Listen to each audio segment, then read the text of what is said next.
¿No querés que te lleve al jardín?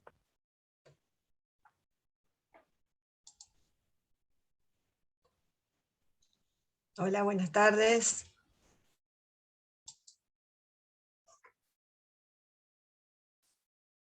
¿Me escuchan?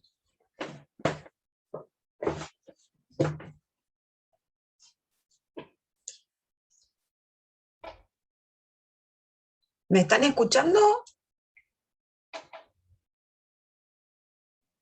Sí, profe. Ah, bueno. Pensé que no me escuchaban. ¿Cómo están?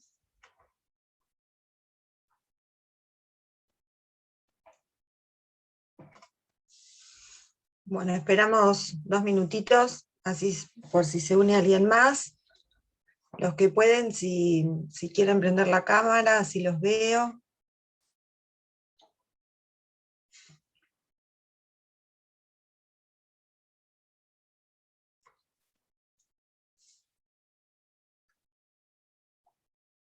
¿Cómo estás?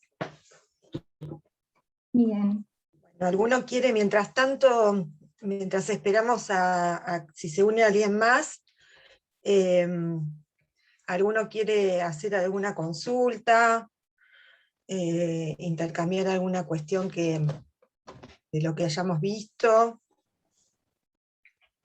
alguna duda que tengan?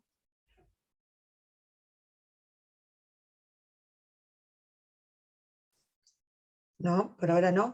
Ahora yo, vieron que, no sé si ya vieron en el aula, yo les subí el PowerPoint de uniones convivenciales, de bueno, lo que estuvimos hablando la clase pasada, y hoy vamos a terminar con el tema.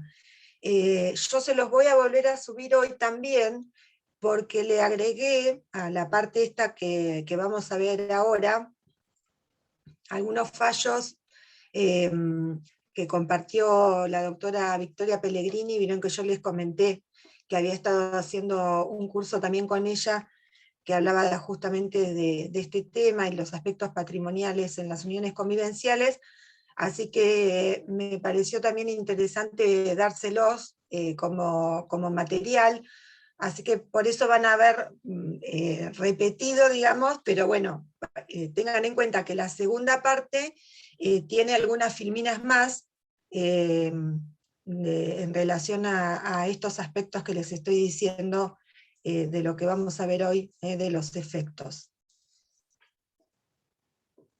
Yo igual se los voy a poner, se los voy a avisar para que, como empiezan iguales los dos, para que sepan que en el otro tienen un poquito más de material.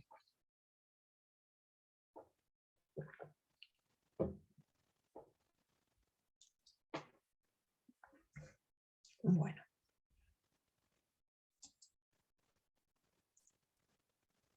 A ver si me habilitan, que me habiliten para compartir.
Bueno, ahí me habilitaron.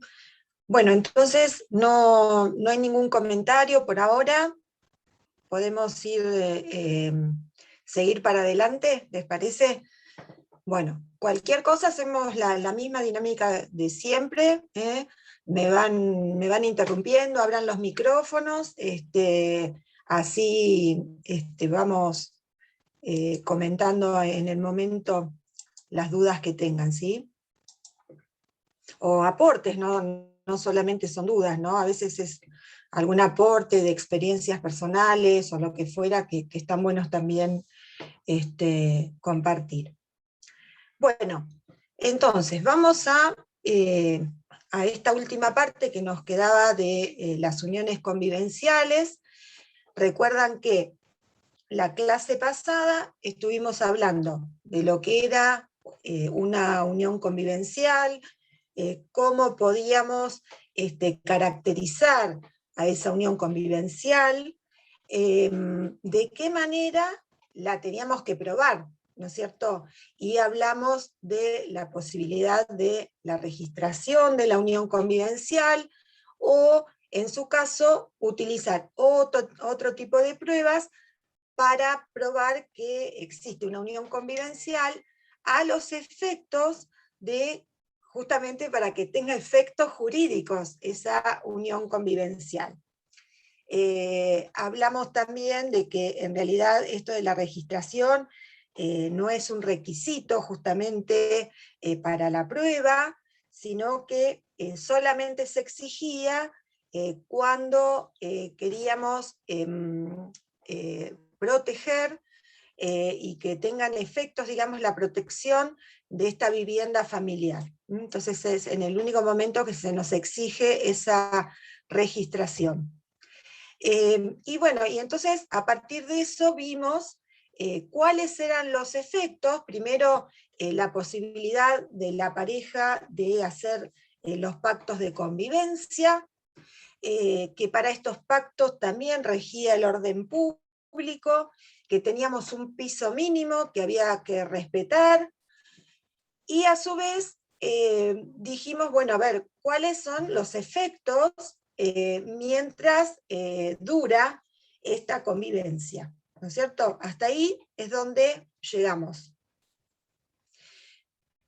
Entonces ahora vamos a continuar por las causas del cese de esa unión convivencial. Por un lado, una de las causas puede ser la muerte o la ausencia con presunción de fallecimiento de una de las partes de la pareja. Por el otro lado, también podemos estar a un matrimonio, ¿no? de uno de la pareja con una tercera persona, o una nueva unión convivencial que implica que cesa la unión convivencial anterior.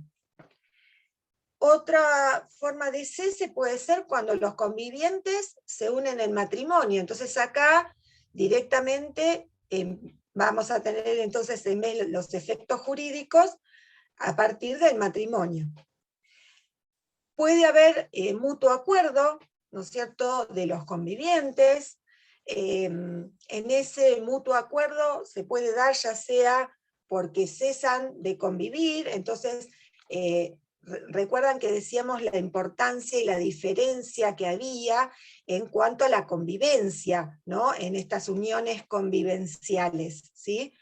Entonces, a diferencia del matrimonio, decíamos que acá sí es un requisito de los cuales hay que probar. Entonces puede haber un mutuo acuerdo donde cesan, ¿no es cierto?, de convivir, y por esa razón es que va a cesar también la unión convivencial. También puede ser por la voluntad unilateral de una de las partes de la pareja. El código menciona que tiene que ser a través de una notificación fehaciente. Esto surgió, ¿no es cierto?, la duda en la doctrina, ni bien también se modificó el código, de cuál sería esa notificación fehaciente que hay que acreditar, ¿no es cierto?, en esta voluntad unilateral. Algunos decían, bueno, tal vez con una carta documento, otros decían, en realidad esa voluntad unilateral va a ir de la mano también del cese de la convivencia.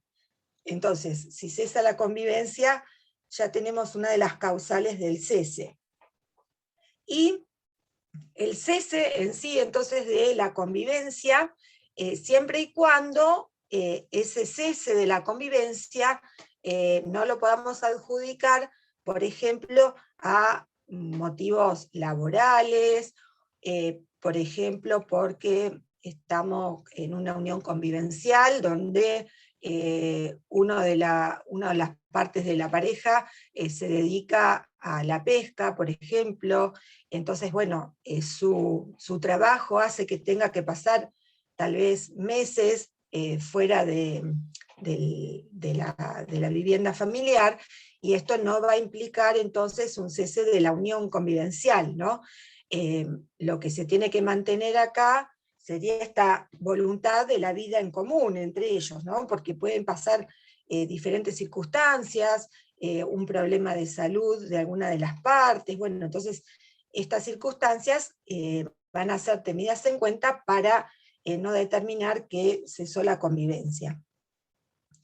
En esta charla que les comentaba, Victoria Pellegrini decía que la posición de Aida Kemmelmacher de Carlucci es que sí o sí se debe mantener este requisito de la convivencia bajo el mismo techo, es decir, no podemos asimilar en esto a las uniones convivenciales al matrimonio. Y de hecho, hasta el mismo término, ¿no?, de cómo definimos a esta figura, nos dice que es una unión convivencial, o sea que trae aparejada este requisito de la convivencia. Ella lo que decía es que en realidad ella entendía que para ella era como más relevante que la convivencia en sí el proyecto de vida en común. Pero bueno, eso tiene que ver más con un carácter volitivo, entonces tal vez es más difícil, ¿no?, de probar si se continúa o no con este proyecto en común, a probar si esta pareja continúa viviendo o no bajo el mismo techo. ¿Cuáles son los efectos que tenemos entonces a partir del cese de la unión convivencial?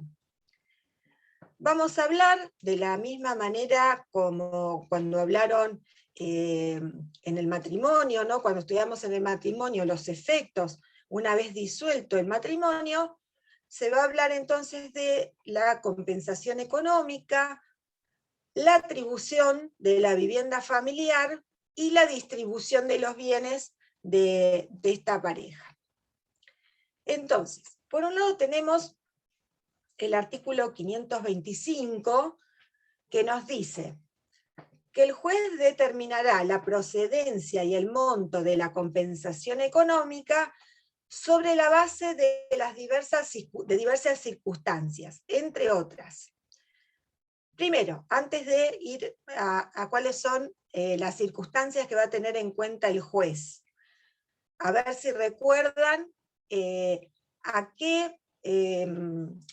cuál sería este concepto y a qué apunta la compensación económica cuando Al hablamos deber de en el asistencia, matrimonio. capaz. ¿Cómo? Al deber de asistencia.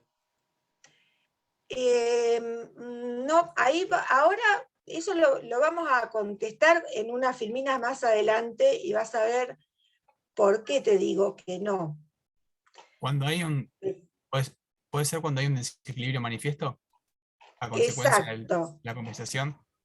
Sí, ahí no veo quién me habló. Vi que el Gianfranco, anterior era Gonzalo, ¿no es cierto? Fue el que me contestó, y ahora no veo a quién.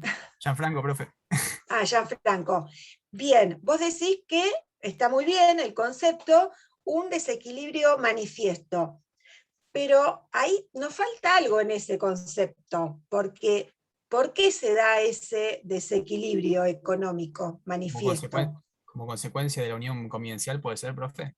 Exacto, exacto. Eso es importante, ¿no? Porque justamente lo que tenemos que demostrar es que de esa unión convivencial trajo como consecuencia que al cesar la unión hay un desequilibrio económico manifiesto para alguna de las partes, ¿sí?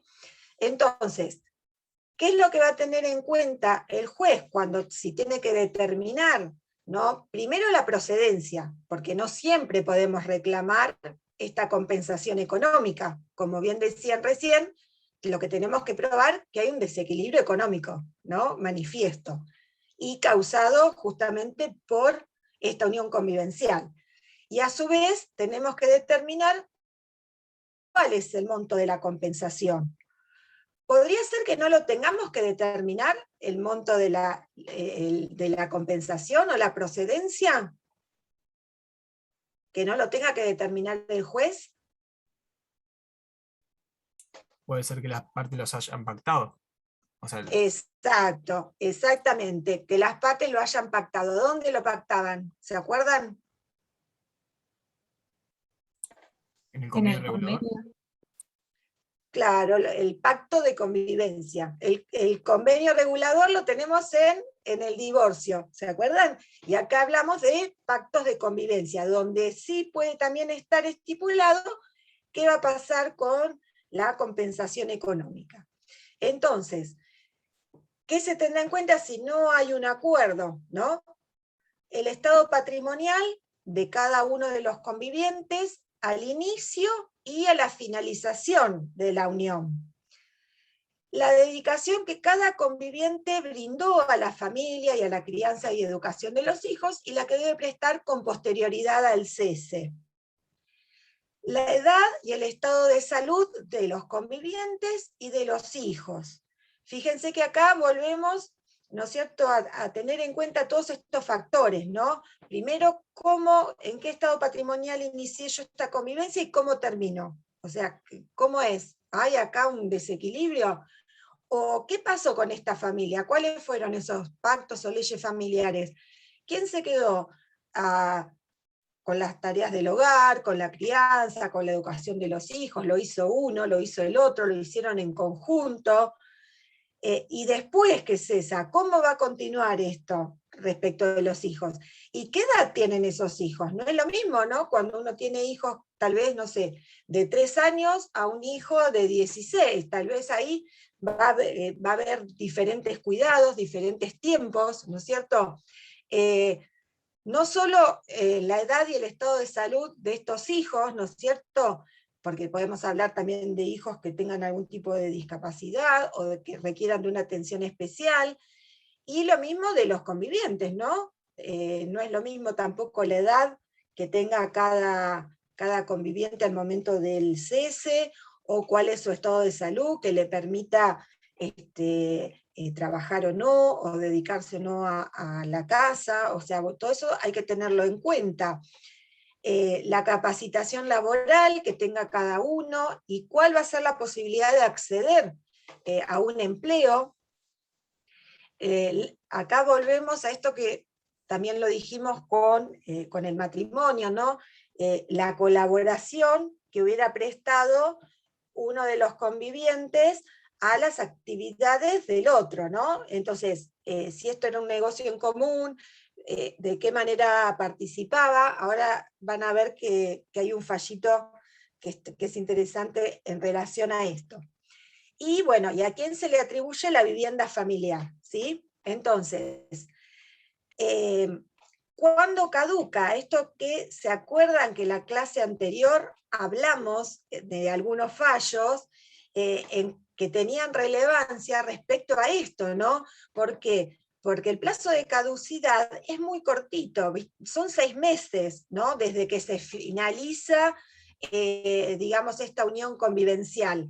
Entonces, decíamos, ¿no es cierto?, de qué pasaba si estos convivientes continuaron. ¿Se acuerdan que un fallo de los que hablamos, que decíamos, la señora decía, sí, en realidad estábamos viviendo juntos, pero en realidad ya hace como 3 años que no teníamos el proyecto de vida en común, pero él no se quería ir de la casa, y entonces hubo mucha ida y vuelta hasta que él se va. Y entonces ella, al reclamar la compensación económica, el señor dice, no, si tiene pero más que caduco el plazo, ella misma está reconociendo que ya hace 3 años que estamos separados.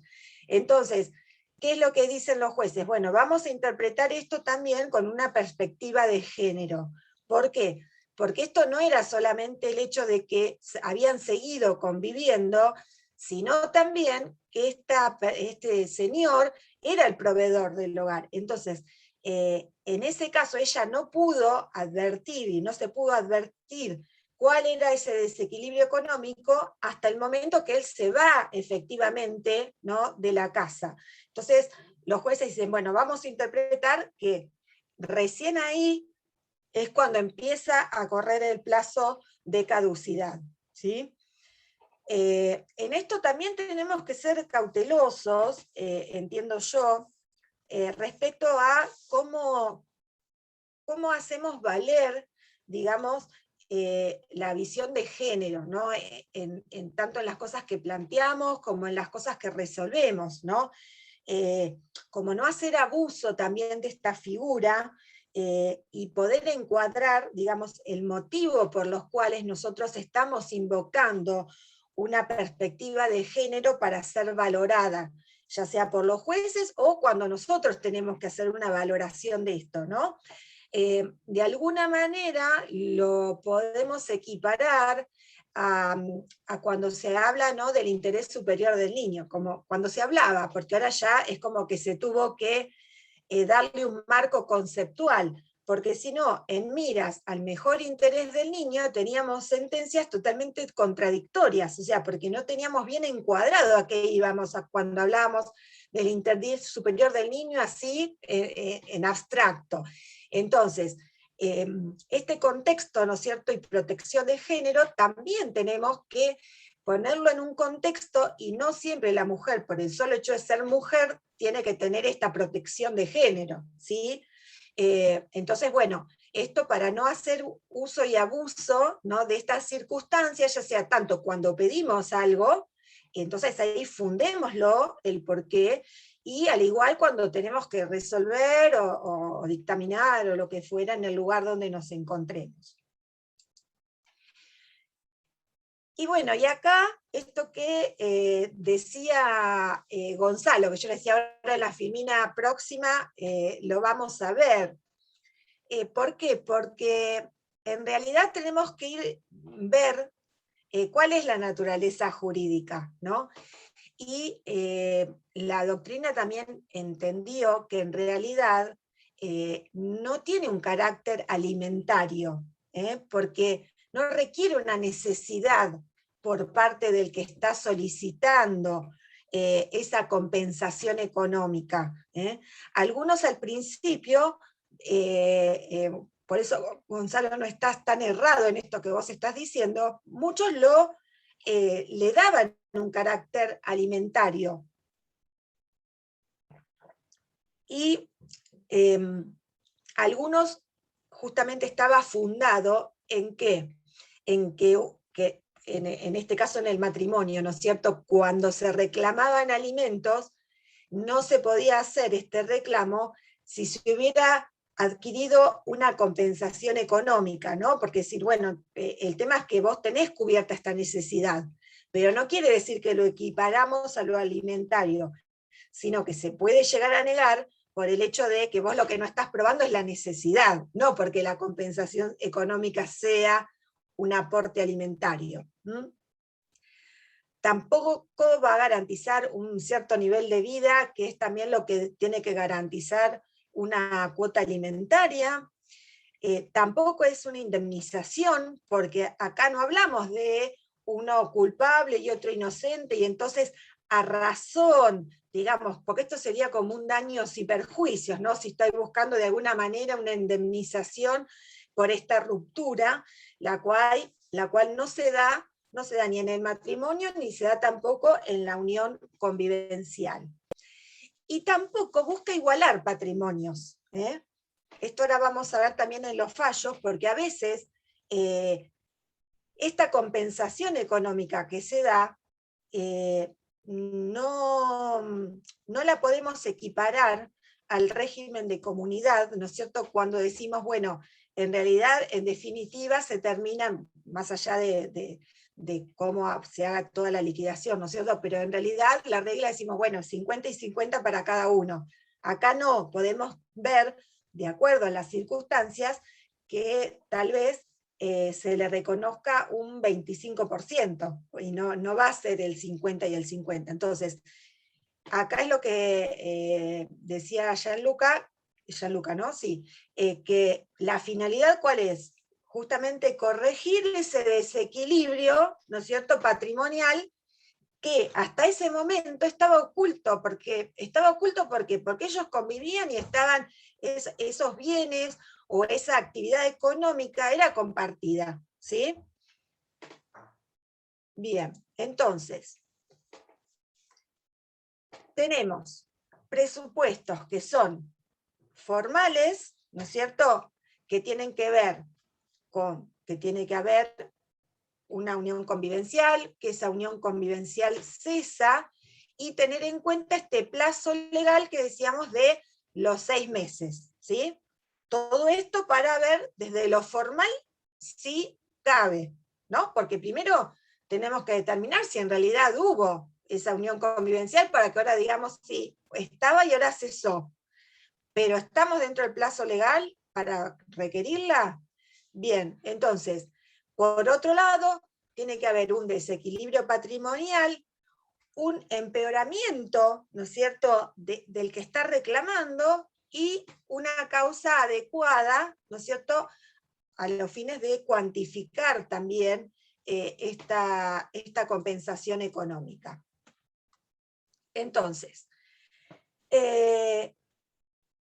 ¿cómo diferenciamos, si se quiere, la compensación económica en las uniones convivenciales y en el matrimonio? En las dos se puede dar que sea por una prestación única, ¿no es cierto? Puede ser en dinero, ¿no es cierto? O a veces puede ser en especie, ¿no? Con entrega de un inmueble, de un automotor, ¿no es cierto?, que cubra esa compensación económica. Puede ser por una renta temporaria, ¿no?, por un plazo determinado, ¿no? Acá, cuando es con un plazo, el máximo de ese plazo, si lo voy haciendo como si fuera en cuotas, ¿no es cierto?, o mensuales, va a estar dado con un máximo del tiempo en que duró la convivencia, ¿sí? En cambio, en el matrimonio, esta renta, si es temporaria, no va a haber un tiempo indeterminado. Se puede dar más allá del término que duró el matrimonio. Este punto es el que yo les adelantaba la otra vez, en la clase pasada, de qué pasa, ¿no?, con estos, que en las uniones puede pactarse el no reclamo, en cambio en el matrimonio no puede pactarse el no reclamo. Y en realidad, yo les comentaba en la clase pasada que acá tenemos que ver diferentes opiniones doctrinarias, ¿no? Algunos entienden que sí se puede pactar, no reclamar en la unión convivencial. Otros entienden que en realidad esto se puede hacer, pero una vez que cesa, o sea, cuando yo ya sé cuál va a ser mi situación y entiendo que no voy a hacer el reclamo. O en el caso del matrimonio, hacerlo después de la sentencia de divorcio o en el convenio regulador cuando me estoy divorciando. Entonces acá no les puedo dar una respuesta unánime, sino que tenemos que tener en cuenta que tal vez se van a ver los diferentes factores, ¿no?, en cuanto al tiempo en que yo puedo hacer este pacto de no reclamar.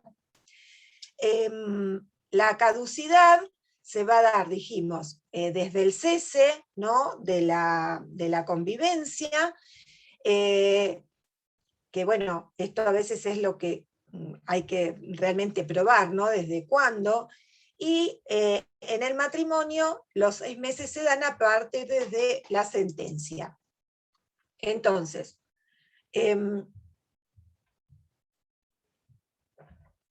lo que tenemos que tener en cuenta también es que para que esto tenga efectos frente a los terceros, se requiere una inscripción registral, ya sea, ¿no es cierto?, en cuanto a lo que es la compensación económica y, bueno, estas pautas que podemos tener en cuenta en relación al cuidado personal de los hijos y la obligación alimentaria a los hijos.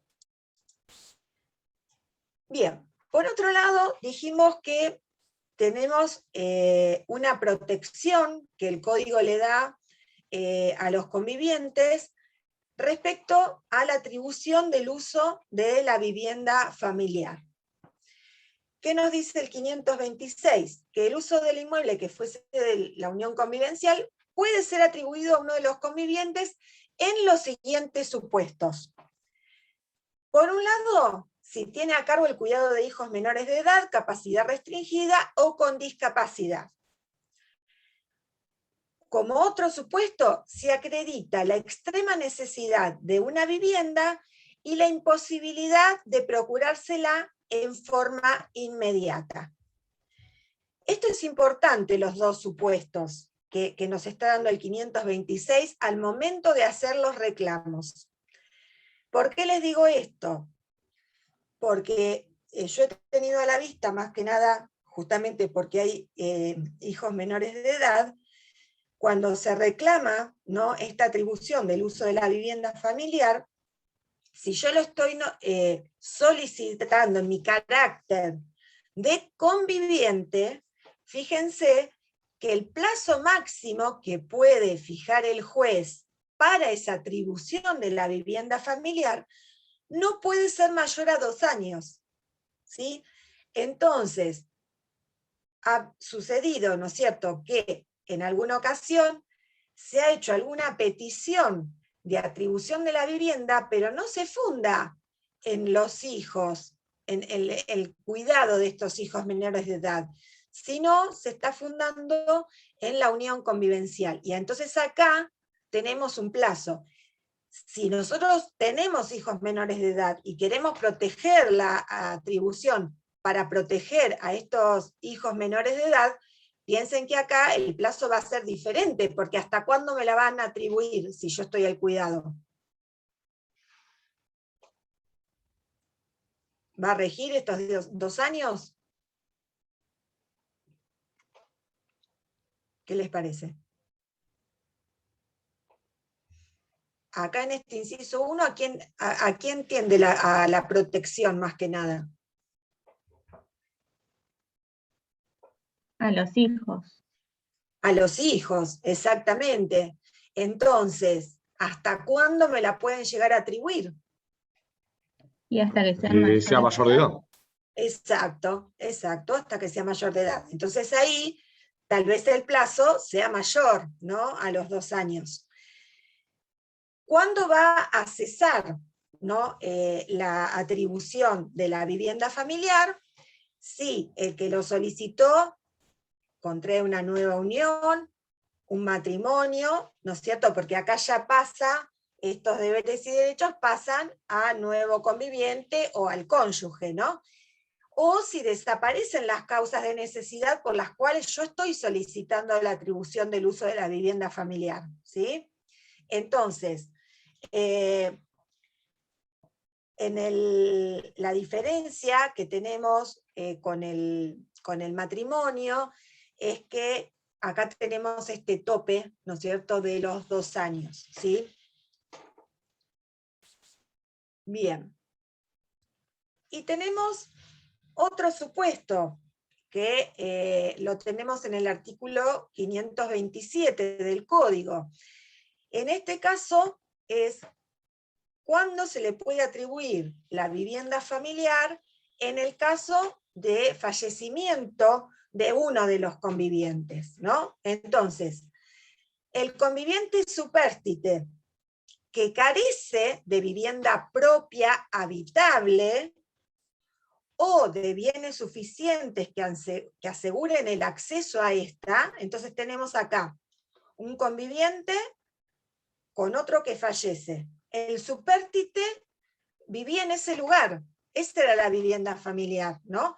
Y no tiene otra vivienda propia, ¿no? Porque puede ser que esa sea la vivienda, pero bueno, yo tener otras propiedades, otro lugar, o tener el patrimonio, bienes o dinero para poder proveerme de esa vivienda. Entonces, en ese caso, puedo invocar el derecho real de habitación gratuito, ¿sí? ¿Por qué? Porque fui justamente conviviente, no tengo esta posibilidad de tener otra vivienda, y entonces pido que se me otorgue este derecho real de habitación por un plazo que no puede exceder tampoco los 2 años, ¿sí? Lo que a su vez vamos a probar es que ese inmueble al que yo estoy pidiendo el uso, ¿no? Real, ¿no? De habitación, tiene que ser el último hogar familiar, o sea, lo que se constituyó como vivienda familiar. Y otro tema que tenemos que tener en cuenta es que al momento de la sucesión, ese inmueble no se encontraba en condominio con otras personas, porque ahí sí no estaríamos perjudicando a un tercero que es condómino, que no va a poder hacer disposición de ese bien. Entonces, acá este derecho va a cesar si el conviviente supérstite constituye nuevamente, ¿no? Una nueva unión convivencial, donde entonces ahí se entiende que va a tener otra posibilidad de vivienda, si contrae matrimonio, adquiere una vivienda habitable, o bienes para poder acceder a esta vivienda. Bien. Y respecto a lo que se refiere al régimen patrimonial, ¿no? Que dijimos que también a partir del cese se van a traer aparejados ciertos efectos jurídicos también desde lo patrimonial, ¿no? Entonces dijimos que en la unión convivencial no vamos a tener ningún régimen patrimonial legal, o sea, como tenemos en el matrimonio, ¿no? Que tenemos o la comunidad o la opción del régimen de separación, y en caso de no hacer opción, tenemos este régimen patrimonial legal que sería el de la comunidad. Pero dijimos también, cuando hablamos la clase pasada, que hoy ustedes hicieron referencia también, que los convivientes pueden realizar pactos, ¿no? Y entre los pactos que pueden realizar es la elección de algún tipo de régimen patrimonial. Y por otro lado, también tenemos que tener en cuenta que los convivientes no tienen derechos sucesorios. No tienen derechos sucesorios. Entonces, esto que también decíamos en la otra clase, ¿no? Que estos imaginarios colectivos, a veces poniendo plazos, ¿no es cierto? Diciendo, no, pero si vos tenés más de 5 años de convivencia, vos heredás. No, o sea, ya sabemos que hoy en día el cónyuge es el que tiene derechos sucesorios, ¿no? De los que llamábamos herederos forzosos, ¿no es cierto?, los cuales se les asegura una porción legítima. Acá no lo vamos a tener. Solamente podríamos hablar de derechos sucesorios para el caso que el conviviente que falleció haya realizado un testamento, ¿sí? Pero ojo también, porque cuando se realiza un testamento, ya lo vamos a estudiar en la parte de sucesiones, cada testamento, cada tipo de testamento tiene sus propias formalidades para que sea válido. Entonces, a veces el incluir en una cláusula de los pactos que hacemos cuál va a ser mi disposición para después de mi muerte, puede ser que eso no sea un testamento, que no tenga justamente los requisitos que tiene que tener un testamento, entonces esa disposición no va a ser válida. Bien. Entonces, esto que decíamos, ¿no? ¿Cómo vamos a distribuir los bienes? Partimos de que no haya un pacto o convención, ¿no? entre los convivientes. Entonces, a falta de pacto, los bienes adquiridos durante la convivencia se mantienen en el patrimonio al que ingresaron. O sea, lo que yo traía era mío, de mi titularidad, ¿no es cierto? Y tengo la libre disposición y administración. Si no pacto nada, todo lo que va ingresando al patrimonio, si es de mi titularidad, va a seguir siendo de mi titularidad. Y también lo podré administrar y disponer como yo quiera.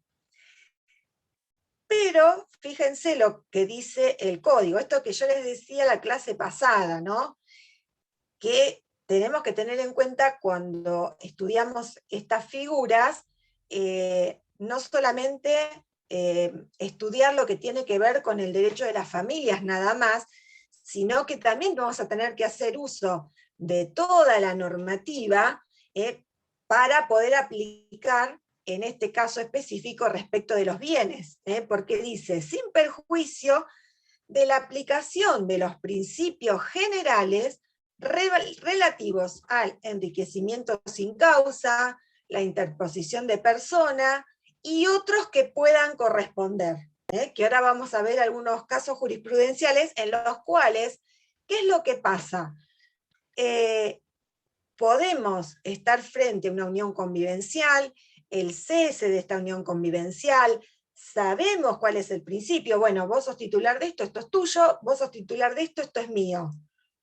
Pero que alguno de los dos diga, ah, no, bueno, eso es de él, pero lo que pasa es que, bueno, lo pusimos a nombre de él, pero yo tenía un ahorro y eso fue destinado a la compra de este inmueble, por ejemplo. O yo trabajé a la par también para adquirir todos estos bienes, que de la titularidad no se refleja, pero podemos llegar a hacer uso de otras figuras jurídicas para el reclamo, ¿sí?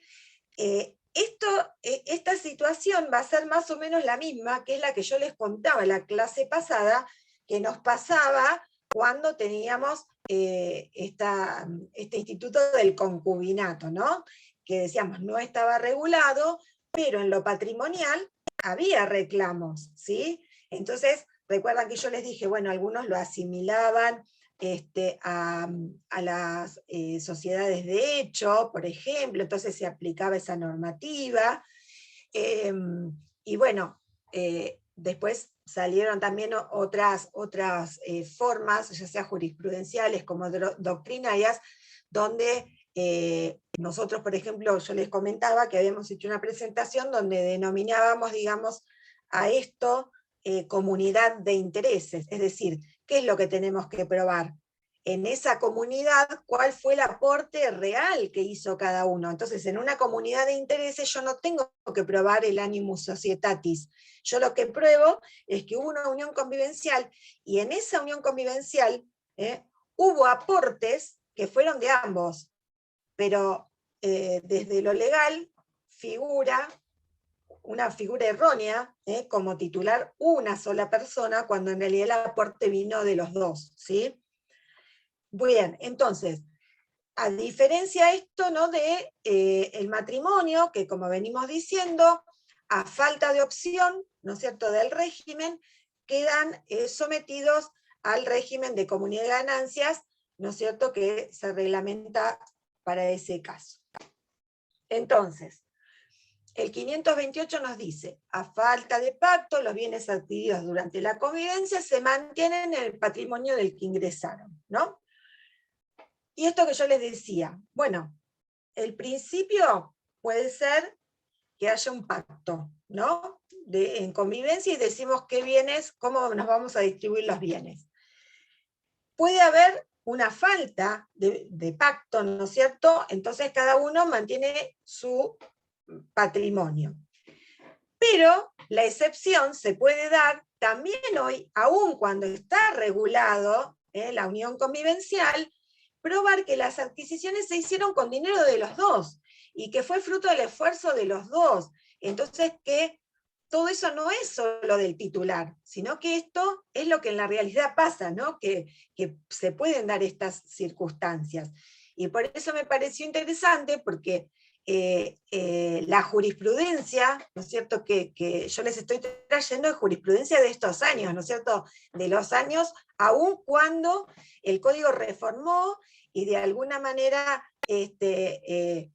hizo norma, ¿no es cierto?, la unión convivencial, ¿no?, la reguló. Y igualmente tenemos esta excepción, ¿no?, de poder probar que no siempre lo que se ve, la realidad puede haber sido otra, ¿no? Entonces, lo que tenemos que ver, qué instrumentos se pueden utilizar, o sea, nosotros como abogados, en este caso, qué es lo que podemos plantear, ¿no?, cuando hay un tipo de estas situaciones donde lo que realmente la realidad no es lo que estamos viendo, sino que es otra, ¿sí?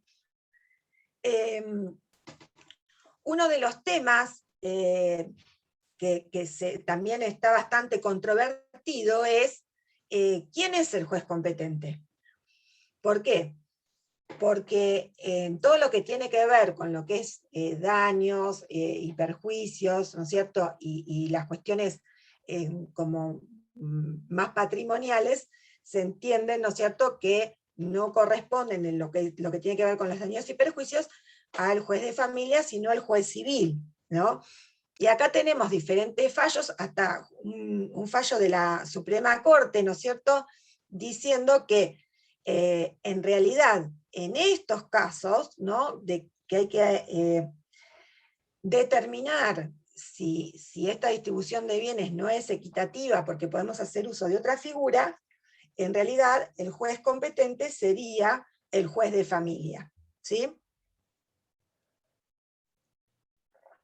Bien, entonces, igual las juezas de familia, no sé si van a estar muy contentas que yo les dé estos fallitos, ¿no? Porque hay como un tema, ¿no es cierto?, de ver si realmente son competentes o no. Pero bueno, ya tenemos este fallo, ¿no es cierto?, de la Suprema Corte de Justicia de Córdoba del 2018, en Rosario 2019, y bueno, y este del 2020, que es de la Corte. Bueno, este es uno de los casos que yo les decía que es interesante, ¿no es cierto?, de una pareja que convivían durante 22 años.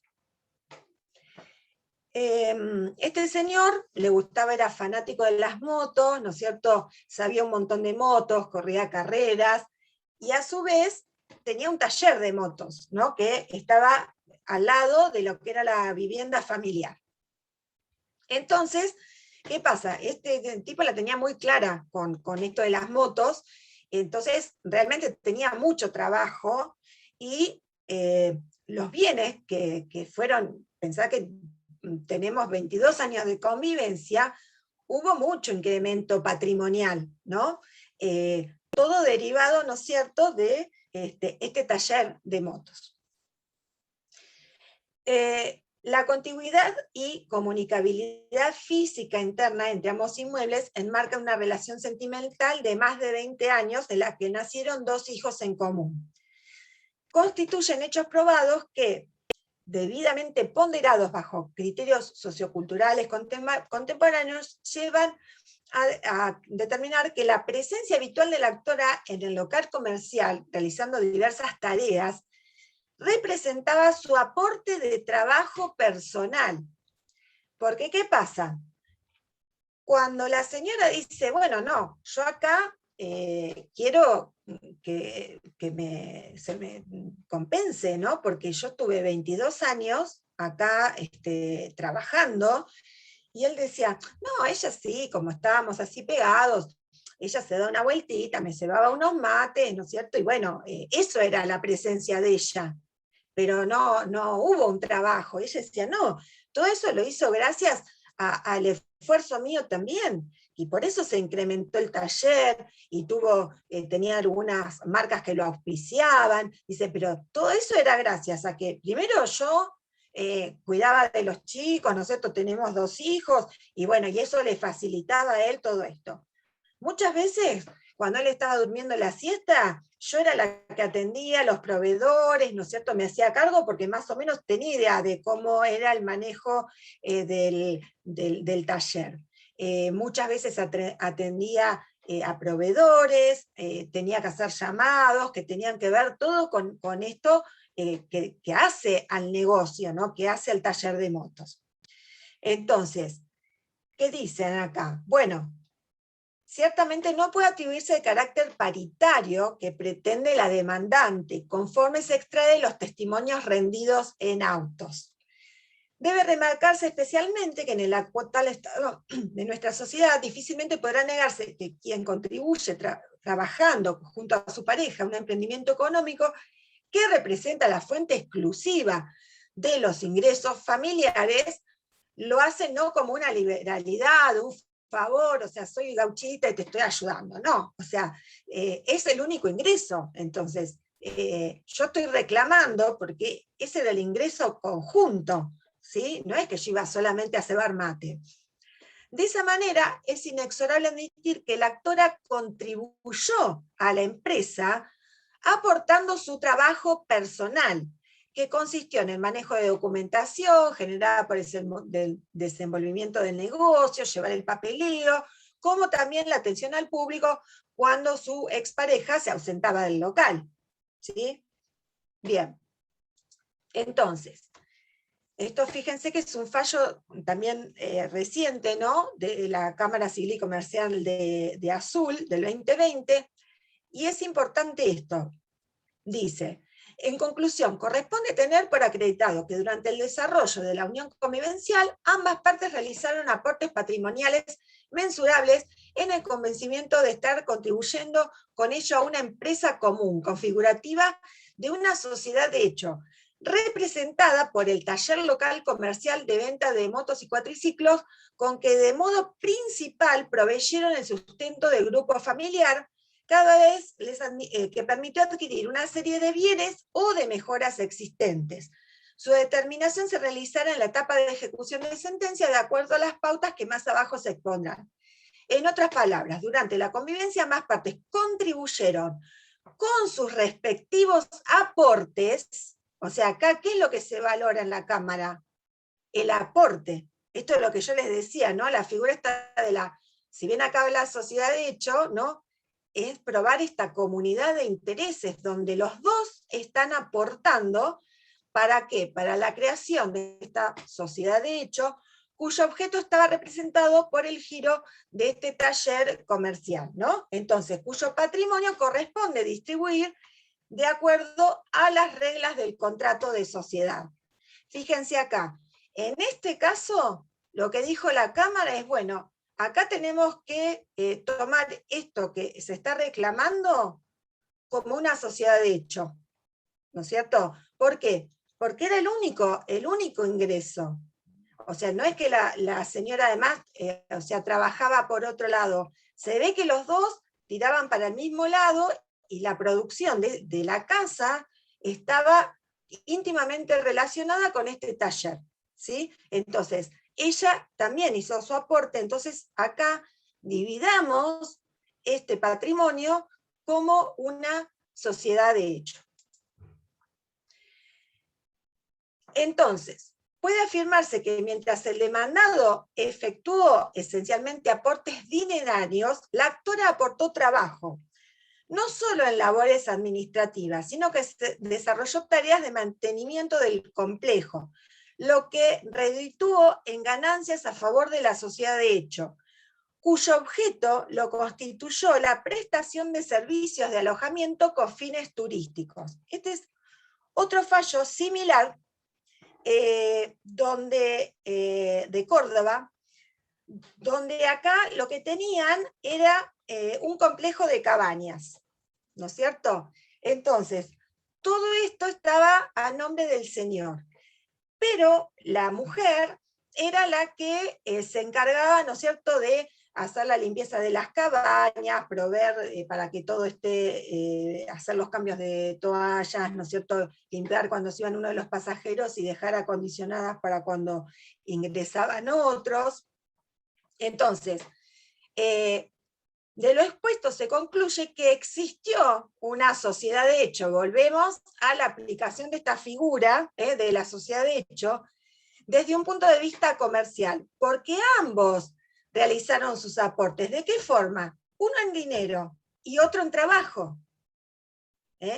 Piensen que si esta señora no hacía todo esto, ¿no es cierto?, había que contratar a una persona que se encargara de la limpieza, del lavado de las cosas, ¿no es cierto?, de acondicionar las cabañas, de proveer lo que sea, y todo eso insume un sueldo. Entonces, ese aporte en trabajo es considerado para esta sociedad de hecho.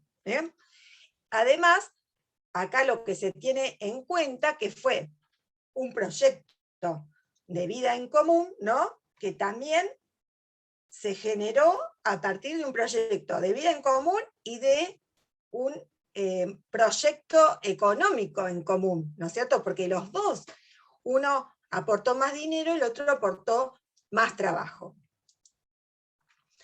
El progreso económico durante la convivencia, producto del esfuerzo, perdón, que se me va acá, producto del esfuerzo de sus dos integrantes, se generó sin la previsión de que a futuro se debería probar concreta y precisamente qué había aportado cada uno. Esto derivado de la confianza y el proyecto de vida en común. Esto es lo que yo les decía, ¿no?, que a veces esto de equipararlo a la sociedad de hecho no es tan así. Ya la jurisprudencia antes decía, no toda convivencia implica sociedad de hecho, ¿no es cierto? Porque puede ser, porque me va a ser más difícil probar que producto de esa convivencia, también en ese proyecto de vida, también estamos proyectando una sociedad de hecho en común, ¿sí? Es más complejo. A lo que se suma un contexto de violencia de género en su versión doméstica, en donde la mujer, si bien administraba el complejo de cabañas, resulta que dichas tareas las realizaba dentro del mismo inmueble y donde se encontraba su hogar, y en donde además se ocupaba de la crianza de los hijos, las tareas desarrolladas por el demandado, fuera de la sede de la convivencia. Incluso la supremacía masculina en la pareja se mantuvo luego de finalizada la vida en común. Acá volvemos de alguna manera a ponderar, ¿no es cierto?, y tener en cuenta la cuestión de género, ¿sí? Fíjense que esto es un fallo de ahora, ¿no?, de abril del 2021, y lo que está bueno destacar, ¿no?, de esta sentencia, es que fíjense, esto no viene de Capital, ¿no es cierto?, o de Córdoba Capital, o de Gran Buenos Aires, sino que es un juez de Cura Brochero, ¿no?, que es una localidad de Córdoba muy pequeñita, donde este juez ni siquiera es un juez especializado en familia.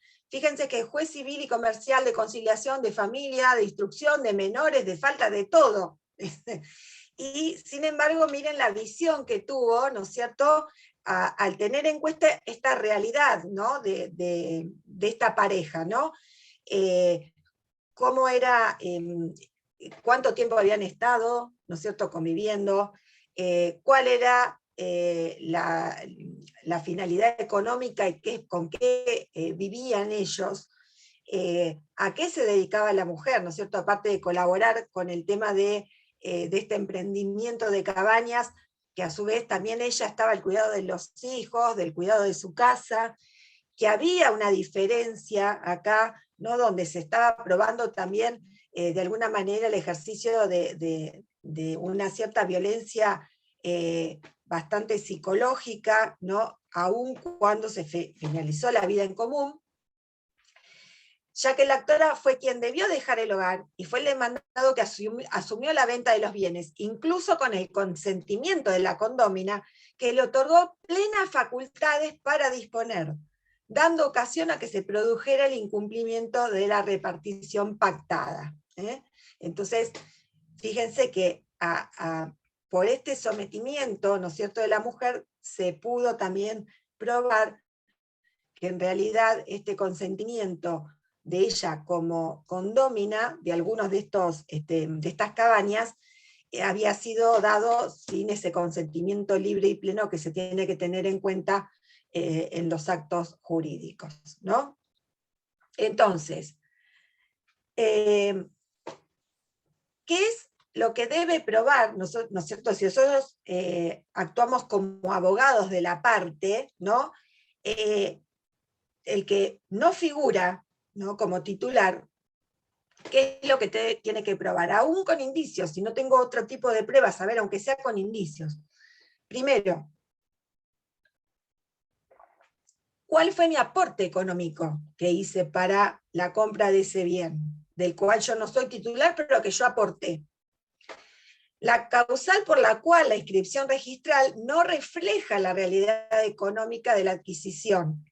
O sea, porque también podemos decir, es imposible que el que figura como titular haya contado con todo ese dinero para realizar esa compra, ¿sí? Entonces ahí capaz que podemos ya tener un indicio de donde salga que en realidad era imposible que lo pudiera adquirir. Y además, que esto es una prueba diabólica, ¿no es cierto?, la inexistencia de un animus donandi al entregar dinero para la adquisición, o sea, decir, no, pero ella me lo donó, ¿no? Entonces, el probar que no existió es medio una prueba diabólica. Por otro lado, otra de las figuras que se podrían reclamar de alguna manera es si hubo una simulación o una interposición de persona, ¿no es cierto?, cuando se realizó ese contrato, por ejemplo, ¿no? Entonces, ¿de qué depende esto? Primero, de cuál es la posición del tercero, ¿no?, que está o simulando o es una persona interpuesta en este negocio. Entonces, se debió haber conocido que el bien se adquiría o transmitía para una persona distinta a la que figuraba en la instrumentación del acto. Entonces, en ese caso, es una simulación relativa, ¿no? En cambio, si lo ignoraba, no hubo simulación, sino una interposición de persona, ¿no? Entonces, de acuerdo a esto, hay que recurrir a una acción, ya sea o de simulación o de las acciones basadas en el mandato. Por esto que yo les decía, de que en estas figuras tenemos que recurrir ya a las figuras, ¿no es cierto?, o de los contratos, o la simulación, o la interposición de personas. Entonces, es entonces necesario reaccionar frente a las situaciones como en el caso que ha quedado probada la convivencia al tiempo de la adquisición de la realización de labores remuneradas. Con esto no quiero significar que las tareas domésticas carezcan de valor, sino que me estoy ciñendo a las circunstancias de este caso. Sumado a ello, el hecho de haber adquirido el inmueble con una hipoteca que se terminó de pagar tiempo después. Pero como lo fue en el ámbito de un concubinato, e incluso no pierdo de vista que a ese momento, como el señor De Becci era divorciado, no existía la posibilidad de que la actora contrajera nupcias, el inmueble queda solo en cabeza del integrante masculino de la pareja, sin reconocerle ningún derecho a la conviviente, que insiste que ya convivía al momento de la adquisición. Además, realizaba tareas remuneradas y residió allí toda su vida. En definitiva, aquí la simulación debe operar necesariamente con perspectivas de género, aplicando las máximas de la experiencia en la forma indicada por el voto del doctor de Lazari, al que estoy aludiendo, y fundamentalmente apoyándonos en las pruebas analizadas y evidenciadas que se han incorporado al expediente. Este también es un fallo del 2020. Para declarar la titularidad exclusiva de los bienes, como pretende el accionante, es imperioso dejar sin efecto los actos por los cuales se adquirieron dichos bienes, dado que esos actos celebrados de acuerdo con las solemnidades que establecía la normativa vigente para los actos jurídicos y los que además gozaban de plena publicidad registral, emerge otra titularidad de la aquí pretendida. Si no es intención del accionante impugnar la validez y eficacia de los actos jurídicos de adquisición de los bienes, su planteo encuentra un valladar inabordable a poco que se repare en que se advierte un vicio, una desproporción de las prestaciones y una ventaja o provecho patrimonial por parte de su exconviviente a costa de una necesidad, ligereza o inexperiencia de la que actora que se haya tratado de actos que contengan otros vicios, como así tampoco resulta indubitable que la aquí reclamante haya sido la única dentro de la unión convivencial que trabajaba y que realizaba exclusivamente los aportes para adquirir los bienes en litigio. Ven, acá se manejó con las reglas de la división del condominio. También podríamos interponer una acción de enriquecimiento sin causa, ¿no? Entonces acá, ¿qué es lo que teníamos que probar? Que la parte demandada se enriqueció, ya sea en forma directa o indirecta, ¿no?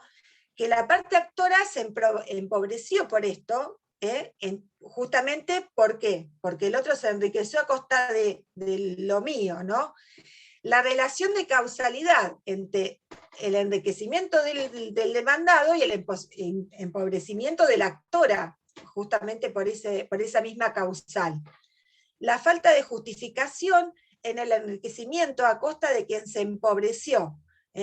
Por ejemplo, decir no, que fue esto que decíamos, se trató de una donación. Y la inexistencia de otras vías jurídicas adecuadas para satisfacer su pretensión. Por otro lado, yo les decía entonces que también la jurisprudencia hace esta valoración, como así lo estuvimos viendo en el código, la valoración también de las tareas domésticas, ¿sí? Si la actora ganó dinero con su trabajo fuera del hogar que destinó a la crianza de su hija y a la vez desarrolló tareas domésticas, ambas situaciones deben ser consideradas como un aporte con un valor económico concreto, ¿no? Que esto también se traducía, ¿no es cierto?, en el sustento de los gastos de la pareja. Dichos ingresos aportados por la mujer aliviaron en medida proporcional al hombre. Entonces, esto le concedió mayor disponibilidad de efectivo y la posibilidad de destinarlo para otros menesteres. Es decir, la señora trabajaba, ¿no? Tenía su dinero, pero a su vez desarrollaba tareas dentro del hogar, o sea, su disposición para el trabajo era menor.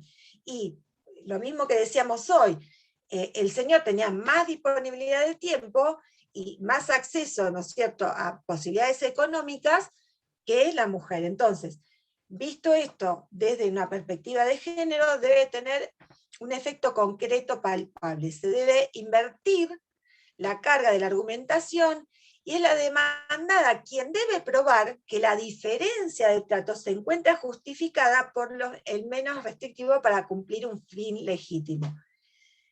Esto de la inversión de la carga de la prueba y la amplitud probatoria, ¿se acuerda que cuando vimos la primera clase de principios y principios procesales, hablamos del 710 y el tema de la prueba, que la valoración y la forma de aportar la prueba en los procesos de familia tiene que ser de acuerdo a lo normado en el 710 que hablábamos cuando hablábamos de los principios. Eso sería, profe, ¿eso sí. sería la carga dinámica de la prueba? Exacto, exactamente. Que acá es bien palpable, ¿no es cierto?, donde se cambia, ¿no es cierto?, la carga de la prueba al que tiene mayor posibilidad de probarlo, ¿no? Entonces, el enriquecimiento del demandado tiene como contrapartida el empobrecimiento de la actora. Y también está acreditada la relación causal, porque de no haber existido la relación afectiva que unió a las partes, ella no habría trabajado ni aportado nada. Entonces, ¿qué dice acá? ¿Qué dice acá el juez? Dice, bueno, de acuerdo a esto, entiendo que el monto que le corresponde por lo que se probó no es un 50%, porque también hay una relación causal en lo que ella hizo, ¿no es cierto?, y lo que se ganó. Entonces, en este caso, dice, bueno, sí, le vamos a dar una parte, ¿no es cierto?, de este inmueble y de este automóvil, pero en un 25%. Bueno, y le fija también intereses desde la interposición de la demanda. Pero fíjense que acá lo que hay que probar y lo que el juez le reconoce es el porcentaje en lo que ella se empobreció y el otro se enriqueció sin causa. ¿Sí? Esto es lo que se tuvo que probar. En el mismo sentido, tenemos este fallo que es también del 2021 de Rosario, que dice que corresponde reconocer jurídicamente el esfuerzo que la actora puso tanto para construir la casa, que sería el hogar que integraba el proyecto de vida en común, como los ingresos que dieron alivio al demandado para adquirir, por ejemplo, su auto, ¿no? El principio del enriquecimiento sin causa aparece nítido en su aporte para solucionar los conflictos patrimoniales entre convivientes desde la ruptura de la unión. Corresponde hacer lugar al rubro del resarcimiento por enriquecimiento sin causa, nuevamente, ordenando al demandado que pague al actor un monto equivalente al 25%. Acá volvemos a este porcentaje del 25% del inmueble que quedó en propiedad del demandado y de un vehículo de similares características al adquirido por este en la fecha de extinción de la convivencia. ¿Ven? En este caso, la jurisprudencia va en el mismo sentido que la del año anterior. Bueno, y después tenemos también en cuenta los derechos patrimoniales y el uso de la vivienda, ¿no? En este caso, la resistencia de la demandada al desalojo pretendido no se basa en el carácter de concubina y que en tal relación tuviera el efecto de ganancialidad en el bien. Por el contrario, se alega que los bienes han sido adquiridos con los ingresos de ambos. Entonces, no es que lo que pretende es el desalojo, porque soy concubina, entonces no, lo que yo quiero es que se me reconozca que esos bienes fueron adquiridos por ambos. El argumento valorado parece verosímil. En suma, la parte demandada tiene legitimación para permanecer en la vivienda, no resultando la presente deudora de una obligación personal de restituir. El concubinato en sí mismo no crea una sociedad de hecho. Esto que decíamos hoy, el concubinato, como lo llamábamos en ese momento, no crea una sociedad de hecho, ni hace presumir que exista entre las partes una comunidad de bienes igual a la sociedad conyugal. Empero, la valoración integral de los hechos es la que permite inferir que el vínculo de los convivientes tuvo consecuencias en el ámbito patrimonial de sus integrantes. ¿Sí? Entonces, en este caso, a la concubina, ¿no es cierto?, que se la quiere desalojar, ¿no es cierto? Ella dice, bueno, pero yo no me estoy basando en que me quiero quedar acá porque era concubina, sino que acá estos bienes nosotros los adquirimos entre los dos, entonces yo también tengo derecho a permanecer acá en la vivienda, ¿no? Y no, por eso no tengo una obligación de tener que retribuir algo por esto, ¿sí? ¿Por qué? Porque no es una sociedad de hecho. Esto lo construimos en común, y esta convivencia se dio a partir de esta unión que en su momento era un concubinato. Cabe interpretar el valor indiciario de las circunstancias señaladas que se han estimado como jurídicamente relevantes: convivencia prolongada, adquisición del bien durante el desarrollo de la misma, el plazo temporal extendido entre el inicio de la convivencia y la suscripción del boleto de compraventa, contestación de la intimación por parte del actor negando la titularidad sobre el bien objeto de desalojo, mantenimiento de la actora en el inmueble de referencia. Se trata de un conjunto de hechos que abonan lógica, fáctica y jurídicamente la idea que la ocupación de la demandada no ha sido ilegal o indebida, por lo que falta el presupuesto habilitante para la legitimación pasiva de la acción de desalojo. O sea, vaya por otro lado y en su caso reclame lo que le corresponde por el carácter patrimonial y el aporte en común, pero la vía del desalojo no sería procedente. ¿Qué pasa ante la muerte, ¿no?, de uno de los convivientes? El hijo demanda por desalojo a la que era la conviviente de su padre, ¿no?, el hijo del que fallece. La conviviente argumenta tener derechos patrimoniales sobre esa vivienda.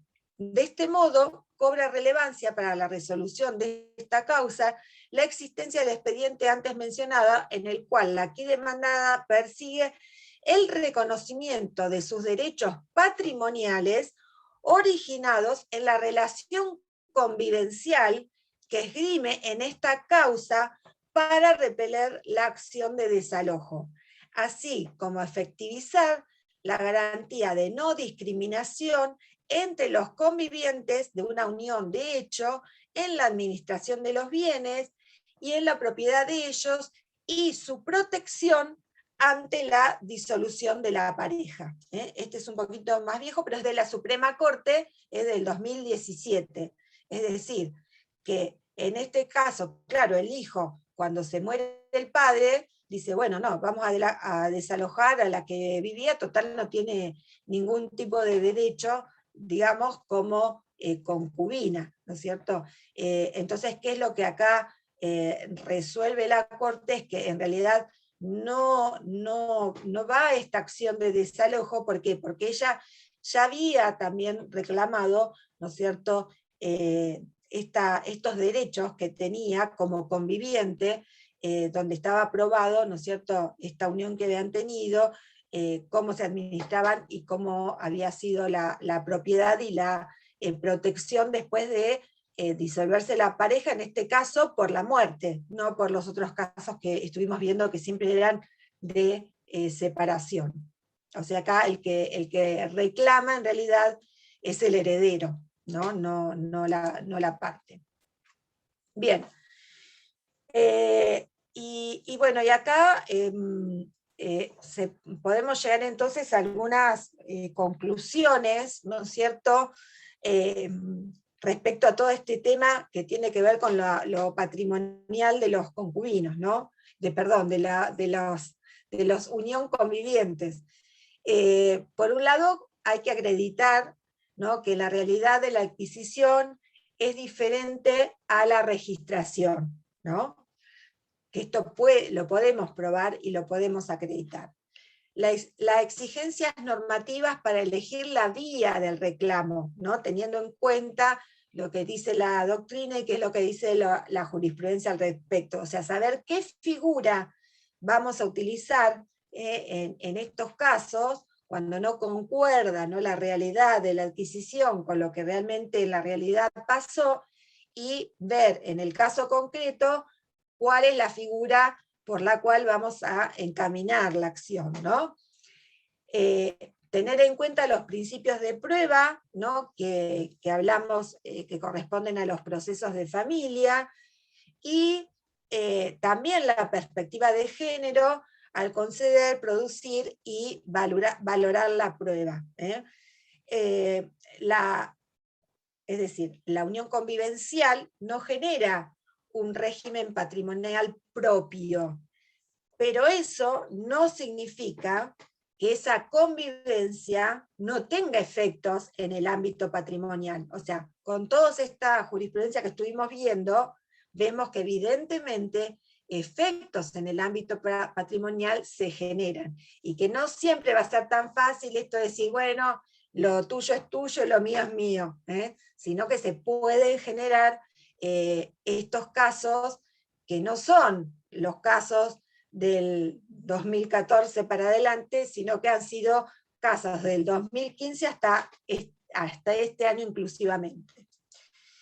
Bien, finalizamos. Yo acá le puse un agradecimiento a la doctora Pellegrini, porque la verdad que me aportó muchísimo respecto a esto, ¿no? Y para poder darles a ustedes, para el caso que quieran, en su caso, buscar alguno de los fallos que les interese o lo que fuera, tener estos datos que nos sirven también de sustento, y tener en cuenta lo que dice la jurisprudencia hoy en día, ¿no?, habiéndose ya producido esta reforma y este reconocimiento de las uniones convivenciales.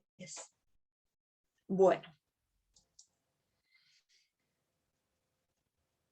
Bueno, ¿alguna pregunta? ¿Algo que quieran aportar? Me han tenido que soportar viernes para terminar la semana y lunes para arrancar la semana, así que ya todo eso es un mérito. Profe, yo le puedo hacer una Sí. consulta. Gracias, Bruno, por esto, por tu mensaje. Sí, decime, Fabiola.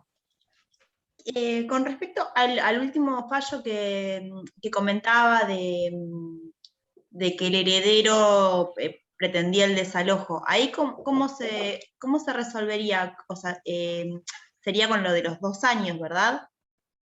Claro, porque en realidad acá lo que El se máximo. prueba es el carácter, digamos, de que en realidad era conviviente, ya no para el código, entonces esa protección que tiene en relación a eso, ¿no? Lo que yo no tengo, eso sí lo que desconozco, es si ella había hecho además otra acción, digamos, en cuanto a lo que es lo patrimonial, ¿no? Porque si ella hizo además una acción para algún reconocimiento patrimonial, entonces ahí hay que ver qué se resuelve, ¿no es cierto?, en relación a si esto que figuraba, ella podía probar si esto que figuraba como del muerto, en realidad parte de eso era de ella. Entonces ahí habría que ver en qué proporción, o en su caso, como muy bien decís vos, decir, bueno, igualmente, aunque yo no pueda probar eso, tengo esta protección de la vivienda por lo menos durante 2 años. ¿Sí? Como acción autónoma, digamos, o sea, no. Exacto. Bien. Exacto. Y otra consulta puedo hacerle Sí. respecto Sí.